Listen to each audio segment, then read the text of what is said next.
Bonjour à toutes et à tous, bienvenue dans Capsule Utros, le retour depuis le mois de juin, mais ça fait très longtemps qu'on s'est pas vu, qu'on s'est pas entendu plutôt, parce que vous me voyez pas, je vous vois pas, c'est un peu bizarre la relation qu'on a. Euh, j'ai pris le temps de refondre un peu la formule comme je vous l'avais expliqué, parce que ça devenait un petit peu répétitif pour moi à la longue, et j'avais besoin d'un petit vent de fraîcheur pour le podcast, et je pense l'avoir trouvé. Ce qui va changer en gros, c'est que avant, on parlait d'histoires de grandes histoires, j'ai envie de dire. On va plus aujourd'hui s'attarder sur des plus petits détails, sur des plus petites histoires, connues ou méconnues, sur des personnes, sur des événements qui sont passés dans l'histoire des parcs. Et de temps à autre, on refera des concepts que j'ai déjà fait par le passé, plus centré Imagineering, ou sur une année précise dans l'histoire, parce que j'aime beaucoup faire ça et ça avait l'air de bien vous plaire aussi. Donc, ben voilà, bienvenue dans cette nouvelle ère un peu de Capsule Tros, et je vous laisse avec votre je vous laisse avec votre podcast. Si je vous laisse, ça va être un peu bizarre, ça commence bien. Et pour me faire pardonner aussi du fait qu'il n'y ait pas eu trop de podcasts cet été-ci, pour dire aucun, il y en aura un toutes les semaines pendant le mois de septembre, voilà, pour un peu limiter le blues de la rentrée si vous reprenez en septembre, voilà. Normalement, ils sont tous plus ou moins prêts au moment où j'enregistre ça, ils sont tous presque terminés, donc ça devrait le faire, je devrais tenir le rythme. Et après, on repassera un rythme un peu moins régulier de 2 podcasts par mois, plus ou moins, voilà. Comme ça, vous êtes plus ou moins prévenus. Très bon podcast à tous.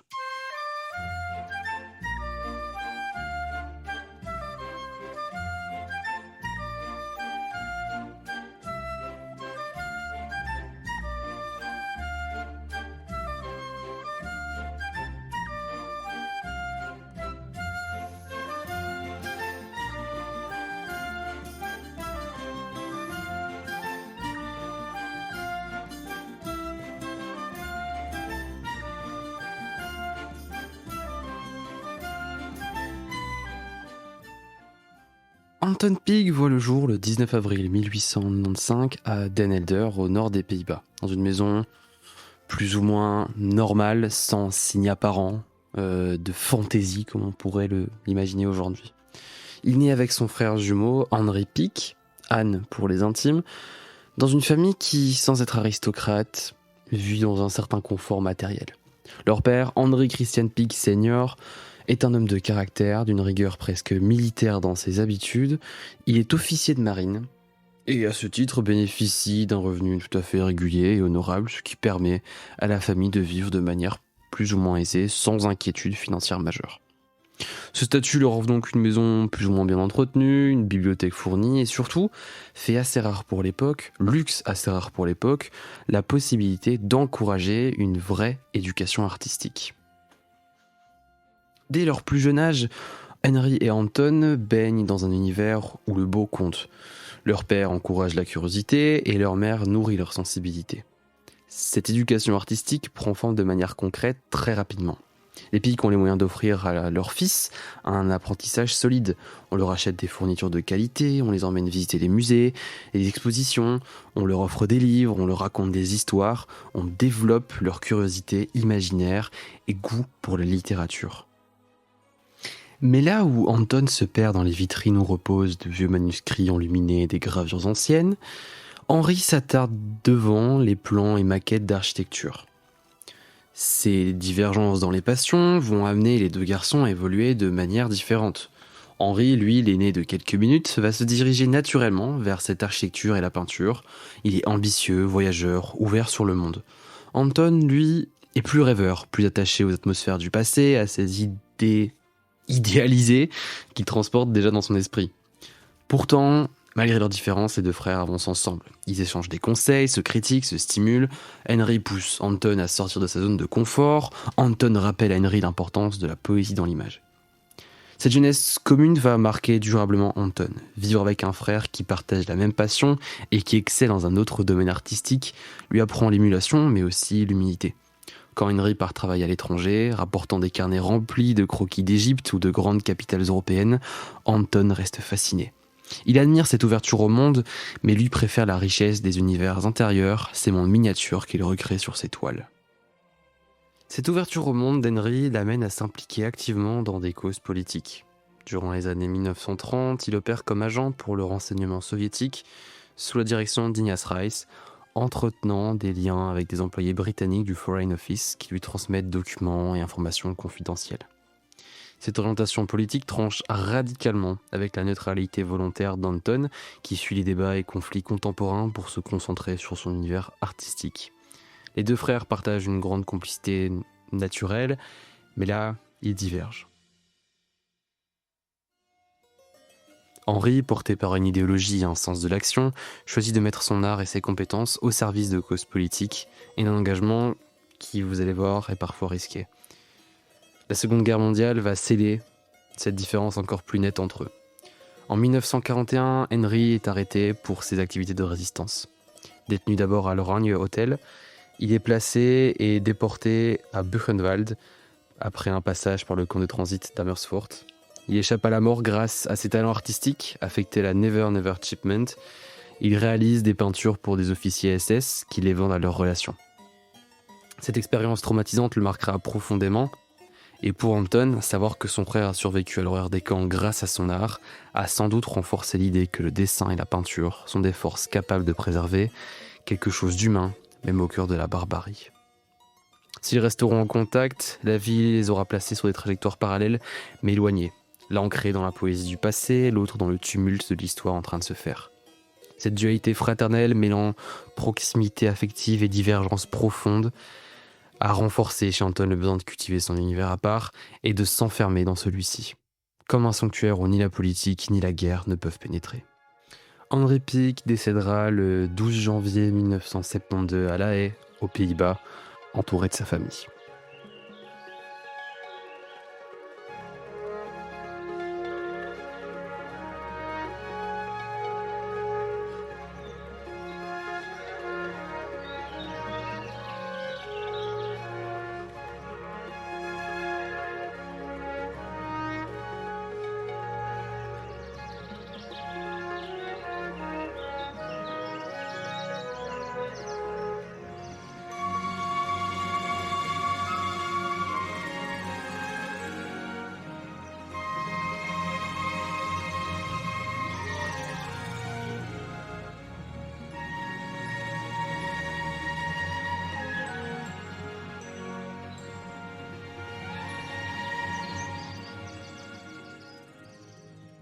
Si Anton Picq héritait de son frère Henri l'ardeur de créer, il a en revanche bâti son chemin sur une discipline méticuleuse, presque monastique. Là où Henri explorait les continents et la politique, Anton explorait les lignes, les ombres et les atmosphères. Très tôt, il se montre obsédé par l'art du dessin. Adolescent, il ne se contente pas de griffonner dans les marges de ses cahiers, il remplit des carnets entiers de croquis, d'architecture, de détails de portes, de ferronneries, des visages ridés croisés au marché. Après ses études secondaires, Picq entre à la Rijksnormaalschool voor Tekenonderwijzers à Amsterdam. J'ai défendu une prise, c'est même pas une blague. Une école de formation d'enseignants en dessin. C'est un choix stratégique. Il veut un métier stable, mais aussi l'accès à un enseignement solide en art plastique. Là, il reçoit une formation exigeante, anatomie, perspective, composition, histoire de l'art. Il s'imprègne particulièrement des gravures du 19e siècle et des maîtres flamands et hollandais. Rembrandt pour la lumière, Vermeer pour l'atmosphère, mais aussi les illustrateurs anglais comme Gustave Doré ou Arthur Rackham pour le sens du détail narratif. Très vite, Anton développe un goût prononcé pour la rigueur technique. Il apprend à manier la plume et l'aquarelle avec un soin presque obsessionnel, traquant les nuances de teinte et l'équilibre des ombres. Ses enseignants notent chez lui un talent rare. Il ne se contente pas de reproduire, il cherche déjà à insuffler une poésie visuelle dans chaque dessin. Ce mélange de précision académique et de sensibilité narrative deviendra sa marque de fabrique. En parallèle, Picq s'initie à la gravure, un art qui demande beaucoup de patience et de minutie. Le processus l'enchante, chaque ligne gravée est irréversible, chaque coup de burin compte. Cette contrainte lui apprend à penser chaque image comme un petit monde clos, où tout, du plus gros bâtiment ou la plus petite feuille, participe à l'histoire. À cette époque, il passe aussi beaucoup de temps dans les musées d'Amsterdam, observant les toiles des maîtres anciens, mais aussi les vitrines remplies de cartes anciennes, d'instruments scientifiques et de curiosités.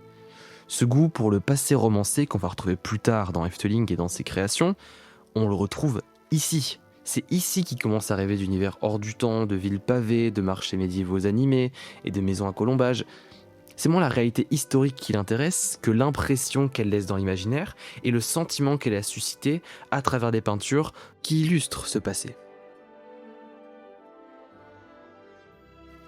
En 1920, alors qu'il n'a pas encore 25 ans, Anton Pieck commence à exposer ses travaux. Les critiques, intrigués, parlent d'un jeune artiste d'une autre époque. Loin de se vexer, il en fait un compliment. Il n'a jamais eu l'intention de courir derrière la modernité.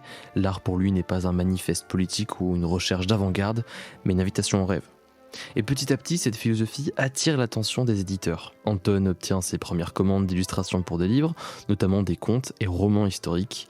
Il y trouve un terrain idéal pour exprimer son talent, et ces contes et romans historiques vont grandement l'influencer dans le reste de son œuvre et le reste de son histoire à venir. Je pense que vous commencez à comprendre plus ou moins vers où on va, et on y arrive.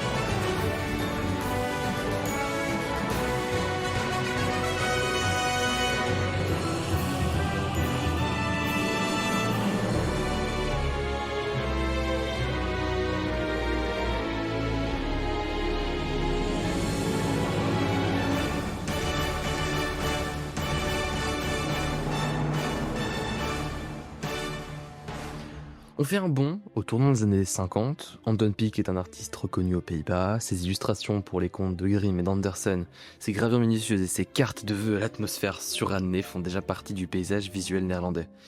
Mais l'homme perfectionniste et rêveur sent qu'il lui manque un espace où son univers pourrait vivre en 3 dimensions.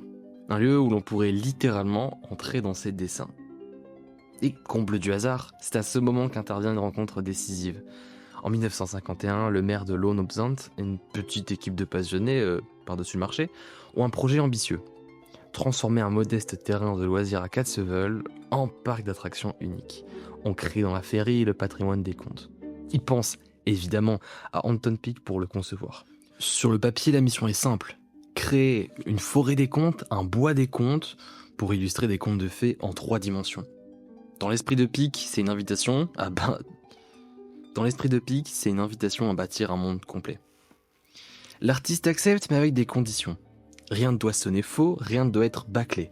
Chaque toit doit avoir des tuiles usées, chaque façade doit porter les traces du temps, chaque personnage doit respirer la vie. Les concepteurs du futur Efteling se rendent vite compte que Pieck n'est pas seulement illustrateur, il est un metteur en scène d'ambiance, un architecte de l'émotion. Il dessine d'abord les maisons tordues, les ponts en pierre moussus, les tourelles qui semblent sorties d'un livre ancien, puis il invente un bestiaire et une galerie de figures humaines qui, une fois sculptées et peintes, paraîtront figées, mais en plein mouvement quand même. La petite sirène qui scrute à l'horizon, le loup du chaperon rouge tapis dans un coin, le vieux cordonnier qui martèle ses chaussures. Dès l'ouverture en 1952, la magie opère évidemment. Les visiteurs découvrent un espace qui n'a rien à voir avec les parcs de loisirs classiques. Ici, on ne cherche pas à impressionner par la vitesse ou le bruit, mais à plonger le promeneur dans un autre temps. Les enfants s'y promènent le nez en l'air, les parents ralentissent le pas pour savourer chaque détail. Et ce que peu savent à l'époque, c'est que chaque lampadaire, chaque serrure, chaque pavé a été pensé, dessiné, contrôlé par Pieck lui-même.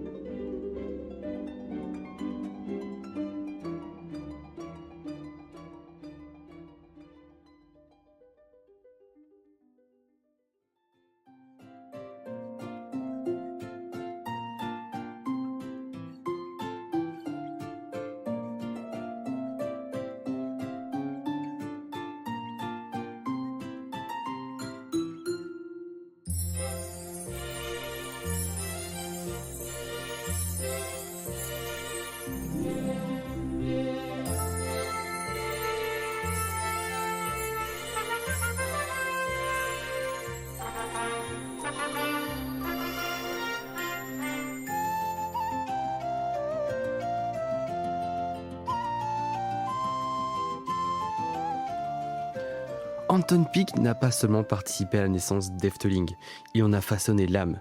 Ses créations ne sont pas des attractions spectaculaires au sens moderne, mais des fragments de contes solidifiés dans la pierre, le bois, la peinture, dans l'air du parc. Dès 1952, avec l'ouverture du Bois des Comtes, il impose une grammaire visuelle que le parc respectera pendant des décennies et respecte encore aujourd'hui. Son style se reconnaît instantanément. Des toits aux tuiles ondulées comme des vagues figées, des cheminées tordues à moitié mangées par le lierre, des fenêtres étroites de travers. Rien n'est jamais droit, symétrique ou industriel. Et cette envie de faire toujours différent de ce que les autres font, au final les autres vont s'en inspirer. Et le style Efteling va peu à peu, pas se démocratiser, mais inspirer d'autres parcs et pousser à aller chercher ce détail supplémentaire que les parcs n'allaient pas chercher avant. Pic conçoit ses décors comme s'ils avaient traversé les siècles, ce refus de la perfection géométrique est sa marque la plus forte.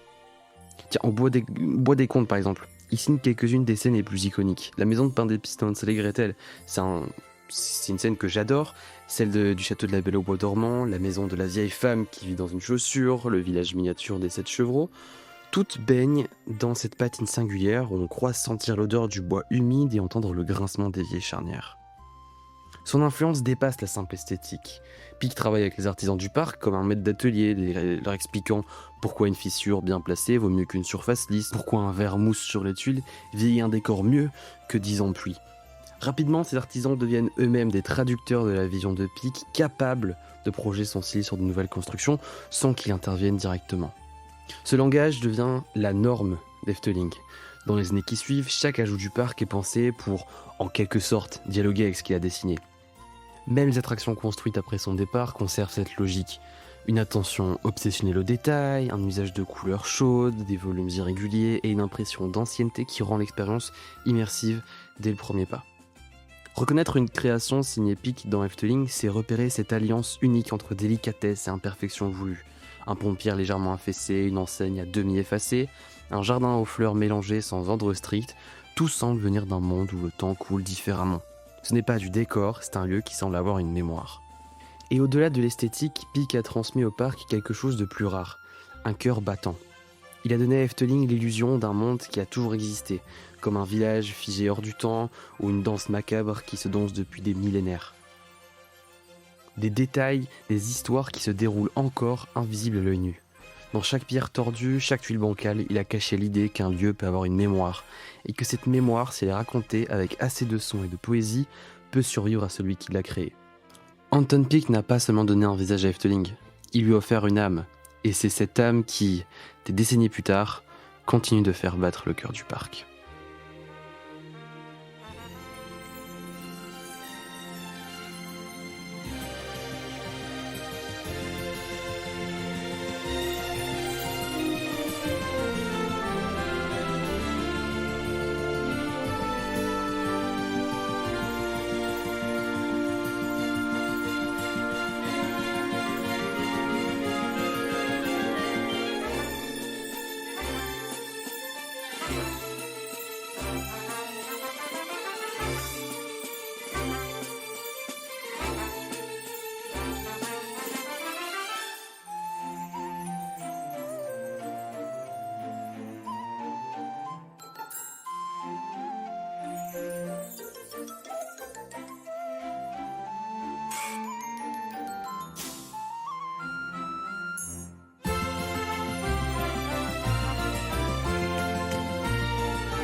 Bon, après cette fin plutôt musicale, ma foi, fort sympathique. Les bandes-sons et les musiques d'Efteling, c'est extraordinaire, vraiment.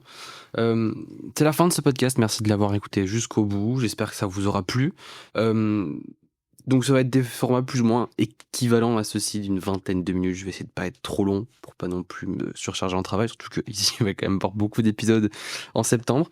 Mais donc voilà, ouais, ça fait du bien de revenir quand même en podcast, j'aime toujours autant en faire, donc voilà. Je pense que tout est dit. N'hésitez pas à me faire vos retours dans les commentaires si vous êtes sur Spotify. Je pense que sur les autres applications de podcast, c'est pas possible. Sur les réseaux aussi, ça fonctionne évidemment. N'hésitez pas à aller écouter les autres productions du Label et la Bête, qui pourront, je pense, tout autant vous intéresser que celle-ci.